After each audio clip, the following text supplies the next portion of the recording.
terapinya. Oke? Penasaran? Yuk kita mulai.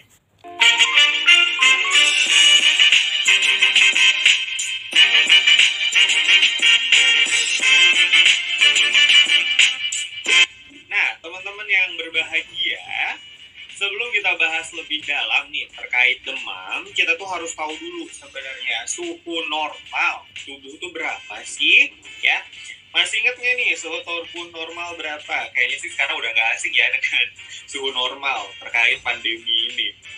Ya, betul. Kisaran nilai normal suhu tubuh kita itu secara umum sekitar 36,3 sampai 37,4. Nah, pengukuran suhu ini juga sebenarnya beragam ya berdasarkan dengan lokasi pengukurannya. Ya, pengukuran lokasi untuk oral atau untuk mulut itu sekitar 35,5 sampai 37,5 derajat Celcius ya. Lalu untuk pengukuran suhu askila atau di siap gitu ya, itu antara 34,7 sampai 37,3 derajat Celcius. Dan mohon maaf nih, pengukuran suhu yang di rektal ya, di anus gitu ya, itu antara 36,6 sampai 37,9 derajat Celcius. Itu semua tadi yang saya sampaikan itu yang suhu normalnya ya. Nah, kalau demam memang suhunya berapa gitu ya? Kalau suhu demam berarti ada di atas itu ya, di 37,5 sampai 38,9 derajat Celcius. Nah, teman-teman, gimana sih sebenarnya demam itu bisa terjadi ya? Jadi kita sekarang pahami dulu gimana sih mekanisme dari demam itu ya. Jadi di otak kita itu ada yang namanya hipotalamus. Nah, hipotalamus ini bisa dibilang sebagai bos besar dari berbagai proses spontan yang ada di dalam tubuh. Nah, hipotalamus juga ini memiliki peran dalam mengatur suhu tubuh karena dia dapat mendeteksi suhu di dalam darah, menentukan termostat atau pengatur suhu. Serta dia mampu juga untuk mengontrol sistem saraf dan hormon yang bekerja dalam produksi panas. Nah, jadi ada 3 mekanisme yang penting gitu. Dimana yang pertama adalah ketika kita terserang infeksi, itu kuman kan melepaskan pirogen ke peredaran darah kita. Nah, dari peredaran darah ini muncullah nanti proses peradangan yang disebabkan oleh infeksi tersebut. Nah, proses ini juga dapat menyebabkan terjadinya demam dengan cara menghasilkan produk sampingan dari proses peradangan tersebut yang dapat bertindak sebagai pirogen. Nah, pirogen yang dihasilkan oleh kuman juga itu dapat dikenali oleh sistem pertahanan tubuh, sehingga sistem pertahanan tubuh kita jadi aktif. Nah, selain itu juga, pirogen dapat dilepaskan ke peredaran darah dan mencapai hipotalamus. Nah, ketika pirogen berinteraksi dengan reseptor khusus di hipotalamus, inilah yang menyebabkan hipotalamus menaikkan termostatnya. Begitu termostat meningkat, maka tubuh akan berusaha juga untuk mencapai suhu tersebut melalui berbagai proses. Nah, lalu apa aja sih gejala demam gitu ya? Mungkin teman-teman juga ya mungkin udah sering gitu ya mengalami demam. Jadi kita kenali dulu nih ya beberapa gejala mungkin yang umum dialami ketika kita mengalami demam. Jadi biasanya itu adalah kepala, leher, dan tubuh kita tentunya akan merasa panas. Lalu tangan dan kaki itu akan merasa dingin, ya, dan kedinginan dan menggigil apabila suhu meningkat dengan cepat. Gitu. Ini tujuannya untuk tadi menyeimbangkan, ya. Makanya tubuhnya panas, kita dibuat menggigil, gitu. Karena panasnya kan terpusat ke dalam tubuh kita. Nah, emang apa aja sih penyebab dari demam, Kak? Gitu. Penasaran? Tadi kan sedikit udah dibahas ya di mekanismenya, di mana secara umum penyebab dari demam itu ada 2, ya. Ada yang pertama itu adalah infeksi dan yang kedua adalah non-infeksi.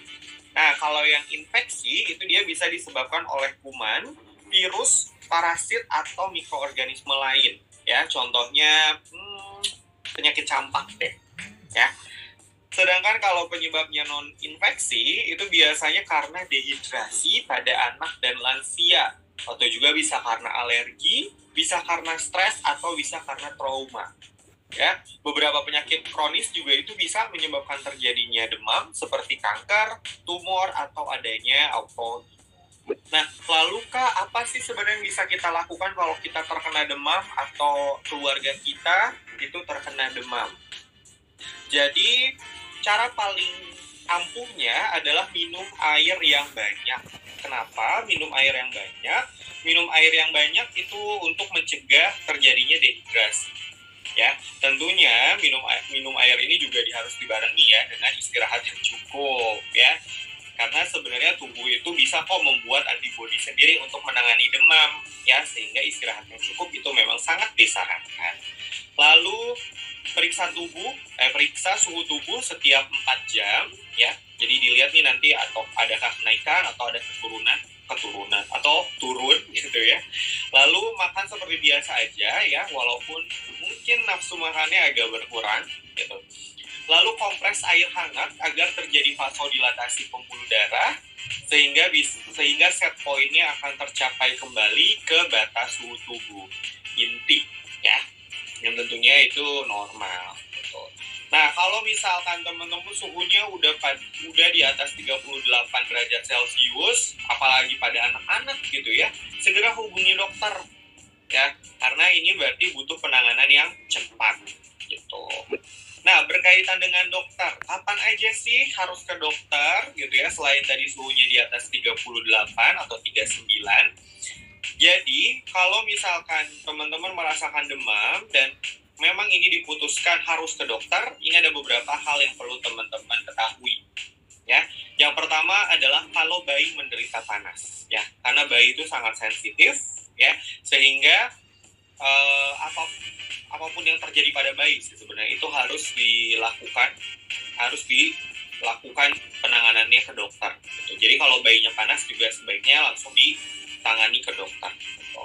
Lalu yang kedua, kalau demamnya lebih dari 39 untuk yang dewasa dan 38 untuk yang anak-anak, ya. Terus apabila demamnya tidak berkurang setelah 2 hari, gitu ya, jadi silakan itu untuk ke dokter. Terus apabila demam disertai dengan kaku leher, ya. Lalu kalau misalkan ada gejala lain, ya, jadi nggak demam aja gitu, mungkin ada gejala lainnya, ya. Dan kalau misalkan demam setelah melahirkan atau keguguran, itu juga sebaiknya ke dokter. Oke? Nah, obat apa sih sebenarnya yang bisa kita gunakan gitu ya kalau misalkan kita menderita demam untuk sebagai upaya swamedikasi. Gitu. Jadi obat yang dapat digunakan itu adalah paracetamol. Ya, paracetamol ini biasanya kan terjual bebas ya, bisa dilihat juga dari logonya. Itu kan logonya hijau, berarti dia obat bebas. Itu dia banyak banget contohnya. Ada Panadol, tuh ada Bodrex, Inza, dan Thermorex. Itu mungkin yang biasa digunakan untuk anak. Lalu ada asetosal, tapi asetosalnya dosis yang di atas 200 ya, tentunya ya. Asetosal atau aspirin ini juga biasanya lambangnya hijau gitu ya, jadi ini obat bebas, biasanya Inzana ya. Lalu ibuprofen. Nah, ibuprofen juga ini sebagai NSAID ini bisa digunakan ya, tapi harus lihat dulu yang lambangnya warna biru. Kenapa? Karena ini berarti obat bebas terbatas gitu ya, sudah dilengkapi dengan brosur di dalamnya seperti itu. Nah, coba kita bahas satu-satu kali ya. Seperti yang teman-teman tahu, seperti yang tadi kita bahas juga, paracetamol ya, paracetamol atau biasa dibilangnya acetaminophen gitu ya. Ini merupakan derivat dari anilin yang masih berkaitan dengan panacetin yang merupakan suatu analgesik dan antipiretik. Namun, paracetamol ini dia tidak memiliki kerja sebagai antiinflamasi, ya, dan diberikan pada individu yang tidak mampu mentoleransi AINES atau obat-obatan steroid, gitu ya. Nah, obat ini juga dapat hanya menghambat sintesa prostaglandin di jaringan syaraf dan merupakan suatu antipiretik yang paling selektif, ya. Dibandingkan dengan aspirin yang dapat ditemukan dalam ASI, acetaminophen ini dapat diberikan pada ibu hamil ataupun ibu menyusui, gitu, karena dia sangat aman ya. Kalau ditanya obat demam yang paling aman untuk ibu hamil, paracetamol gitu. Obat ini bersifat hepatotoksik ya, pada dosis yang tinggi gitu ya. Namun paracetamol ini dikontraindikasikan ya pada orang-orang dengan gangguan hati karena tadi dia sifatnya hepatotoksik dan atau alergi dengan paracetamol gitu. Nah, dosis dewasa itu 1 tablet 500 mg ya bisa diberikan 3 sampai 4 kali sehari setiap 4 sampai 6 jam ya. Nah, lalu untuk asetosal, asetosal atau aspirin perlu diingat ya, ini juga bisa digunakan sebagai obat demam gitu. Namun kurang direkomendasikan untuk anak di bawah 16 tahun karena biasanya ada yang namanya sindrom Reye. Sindrom, saya juga ini nggak tahu ya bacanya yang benernya gimana ya. Sindrom Reye tulisannya. Mungkin kalau yang agak British kita sindrom Reye. Gitu. Jadi tidak dianjurkan juga untuk demam ringan karena memiliki efek samping nyeri perut dan pendarahan saluran cerna. Gitu. Sebaiknya teman-teman memperhatikan aspirin ini dosisnya berapa gitu, karena aspirin dengan dosis yang kecil gitu ya, itu dia punya efek antikoagulan dan memang digunakan dalam jangka panjang gitu ya untuk mencegah serangan jantung. Antikoagulan itu ya semacam pengencer darah lah. Nah, asetosal ini dikontraindikasikan pada penderita alergi termasuk asma, tukak lambung dan sering pendarahan di bawah kulit ya, seperti hemofilia atau trombositopenia. Nah, kalau untuk penggunaannya, asetosal atau aspirin ini digunakan di dosis 500 mg setiap 4 jam, maksimal selama 4 hari. Selanjutnya yaitu ibuprofen. Nah, ibuprofen ini merupakan turunan dari asam propionat yang berkhasiat sebagai antiinflamasi, analgesik, dan antipiretik. Ya. Sering digunakan untuk pada anak juga. Gitu. Nah, efek dari analgesiknya ini sebenarnya serupa dengan aspirin, ya, sedangkan daya antiinflamasinya tidak terlalu kuat. Gitu. Kegunaan ibuprofen ini adalah untuk menekan rasa nyeri dan radang. Bentuk sediaan yang tersedia di pasaran ada tablet 200 mg dan 400 mg. Ada juga tentunya ya yang sediaannya suspensi. Gitu. Ibuprofen ini dikontraindikasikan pada tukak lambung dan duodenum yang aktif. Terus pada alergi ibuprofen, polip hidung, serta kehamilan di 3 bulan terakhir, bulan ke-7, 8, 9 berarti ya. Nah, obat-obatan yang seperti paracetamol, asetosal, dan ibuprofen, ini sebenarnya bisa teman-teman hentikan kalau misalkan gejala demamnya sudah menghilang gitu ya, jadi nggak usah digunakan kayak antibiotik yang harus habis gitu, enggak ya. Nah, perlu diperhatikan aja nih ya terkait efek terapinya. Kalau misalkan ibuprofen itu dia memiliki efek terapi anti radang lebih tinggi dibandingkan dengan efek anti demamnya. Sedangkan asetosal dan paracetamol ini dia memiliki efek terapi anti demam yang lebih tinggi dibandingkan dengan anti radangnya. Gitu. Nah, kalau tadi kita udah bahas demam, ya sekarang kita mulai bahas yang radang. Emang beda ya Kak demam sama radang? Berbeda teman-teman, walaupun prostaglandin itu sebagai penyebab utamanya, namun demam dan radang tentunya berbeda, atau fisiologinya hampir berbeda ya, dikit aja sih, nggak banyak gitu. Jadi kalau yang seperti teman-teman tahu ya, bahwa radang atau inflamasi itu dia kan merupakan respon protektif normal terhadap luka jaringan yang disebabkan oleh trauma fisik, zat kimia yang merusak, atau bisa juga karena agen mikrobiologi. Nah, inflamasi ini juga merupakan penyakit yang umum ya, dan beberapa dari kalian juga pasti udah pernah mengalaminya ya. Di mana radang atau inflamasi ini dapat disertai dengan gejala nyeri ya, misalnya nyeri otot gitu ya, nyeri karena sakit gigi atau nyeri karena diputusin. Nyeri nggak tuh? Bikin radang nggak tuh? Enggak ya, nggak salah lagi. Nah, gimana sih terjadinya mekanisme dari inflamasi atau radang ini? Jadi bisa dilihat nih ya, ketika ada yang namanya kerusakan sel, ya, jadi proses inflamasi itu dimulai dari stimulus yang mengakibatkan terjadinya kerusakan sel. Nah, kerusakan sel ini terjadi bila membran sel mengalami kerusakan oleh suatu rangsangan, di mana nanti akan keluar enzim fosfolipase yang diaktifasi untuk mengubah fosfolipid menjadi asam arachidonat. Nah, asam arachidonat ini sebagian diubah oleh enzim yang namanya siklooksigenase atau biasanya nanti disingkatnya COX, COX gitu ya. Dan seterusnya berubah menjadilah yang tadi namanya prostaglandin, prostacyclin, dan ada juga namanya thromboxan. Tapi dia mostly yang menyebabkan adalah si prostaglandinnya, itu yang menyebabkan radang. Nah, bagian dari asam arakidonat yang diubah oleh enzim lipooksigenase menjadi leukotriene. Kalau ini nanti akan lebih banyaknya dibahas di asma sih ya. Nah, mediator-mediator inilah yang terlibat dalam peradangan, terutama prostaglandin ya. Emang mediatornya hanya itu saja? Oh tentu tidak ya, ada histamin, serotonin, dan bradikardin.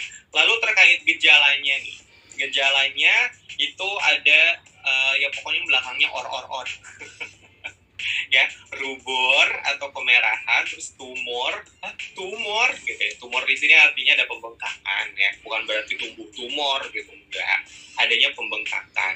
Lalu kolor, hijau nggak tuh, artinya panas ya. Terus ada dolor ya, itu artinya nyeri.